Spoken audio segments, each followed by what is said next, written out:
Hi, yeah. So here we are with question 3b of assignment 2 for Math 211. So our equation is x double prime plus x prime minus 6x is equal to 5 cos t. Now what we'd have to do is, again, take the left-hand side alone without 5 cos t and solve for it. So we'd get an equation like x double prime plus x prime minus 6x is equal to 0.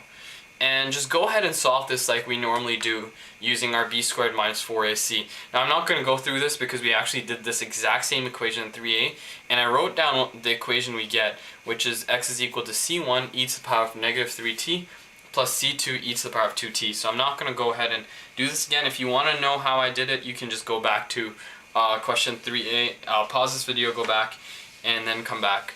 And I'm just going to continue solving now.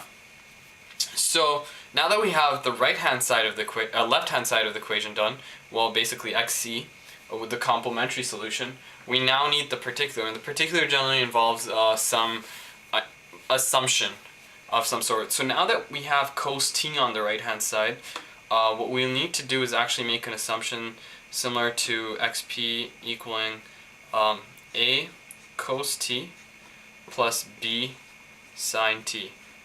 And we basically need to substitute x into the left-hand side of the equation.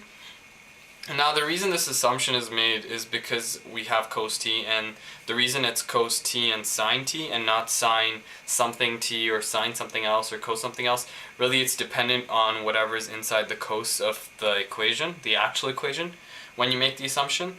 And again, like all the assumptions you make, this is the general assumption you make when you see this. There is a slight chance that it might not actually pan out, but in this case it does. This is probably the first best assumption to make, and then you can go ahead and alter it slightly to actually get you a solution in case you're not getting one.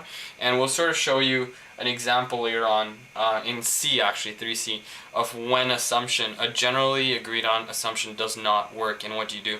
So what we'll go ahead and do now is actually derive xp twice, because we have an x prime and an x double prime. So the first derivation would be x prime is equal to minus a cos t plus b minus a sine t plus b cos t, and x double prime will be minus a cos t minus b sine t. So those are basically our three equations, and now we can just go ahead and substitute that in for this part, so for the left hand side. So we'll just go ahead and do that, and we'll get just substituting them in. So our new equation will be minus a cos t minus b sine t minus a sine t plus b cos t. Now we have a minus 6 multiplied by a cos t plus b sine t, which is all equal to 5 cos t. Now the actual group, what we have to do is get the 5 cos t to the other side and group everything according to the cos or the sine. So to get two different equations. So if we actually get this 5 cos to the other side and start grouping everything, we'd get something like this. Minus a cos t. Like, get all the cosines onto the left side, and we'll keep the I don't want to say right hand side, because the right hand side implies that it's on the right hand side of the equal. But we'll just group everything, all the coses together and all the sines together. So if we go ahead and do that, we'll get minus a. So this is one cosine. This is another cosine. This is our third cosine, and this is our fourth cosine. And this is our first sine, second sine, and our third sine. So we'll just go ahead and get them all together. So our first cosine is minus a cos t plus b cos t minus 6a cos t minus 5 cos t. And now all our sines together, so minus b sine t minus a sine t minus 6b sine t is equal to 0. Now, as you can see, we can factor all the sines outside and all the coses outside, so we'll be able to get basically a similar equation to 3a where we can equate them to 0. So we're going to get minus a plus b minus 6a minus 5 cos t. This and this will combine, so I can get rid of it. So you're just going to get a minus 7a.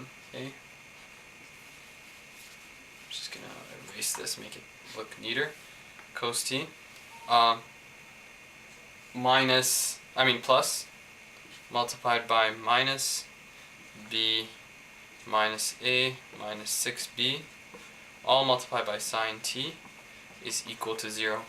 And we can just go ahead and combine these two also, so you have a minus a minus 7b. Now here's where you actually know if your assumption is going to work. As you can see, we have two equations which we can equate to 0. So this can be equated to 0 and this can be equated to 0. And we have two unknowns. If you happen to have one equation, one unknown, or two equations, two unknowns, two equations and three unknowns, or basically the number of equations and the number of unknowns don't match, then you actually have either overassumed or you haven't assumed enough. Well, by overassumed or haven't assumed enough, I mean by adding, you might need to add a t here, you might need to add a t here, or you might have added a t by mistake, or you might have added a term by mistake. Now, generally you'll find out what you're missing hopefully easily. In this case, I can't really give you an example because it actually is two equations, two unknowns, so we're fine. Good to go. So we'll just equate the first equation to 0. This is going to be our equation number 1, which is b minus 7a minus 5 is equal to 0. And our second equation is minus a minus 7b is equal to 0. Now what I'm going to go ahead and do is actually solve for the second equation so we can get a relationship between a and b. So it's going to be basically a is equal to negative 7b. And I'm just going to go ahead and substitute that in up here. I'm actually going to go all the way here and solve this second equation and this box on this side. So we have b minus 7a minus 5 is equal to 0. Going to go ahead and substitute that minus 7b for a, and we're going to get a b is equal to minus, plus now, 49b minus 5 is equal to 0. We're going to take that 5 to the other side and combine these two, so you have a 50b is equal to 5, and your b is basically going to be 1 over 10. And now we can just go ahead and substitute that over here. So since you know a is equal to, make a smaller box in here, a is equal to minus 7b. A would be minus 7 over 10 b, minus 7 over 10, sorry. So now you've solved for a and b. So we can just go ahead and substitute that in over here. And here too. And that's basically it. So we're just going to go ahead and erase all of this and write our last equation out. So basically our last equation is sum of both. So here we can just go ahead and write our x of t is going to be equal to the combination of these two. So basically c1 eats the negative 3t plus c2 eats the 2t minus a cos t, minus 7 over 10 cos t plus 1 over 10 sine t. And that is basically our final answer, since they haven't given us any initial conditions.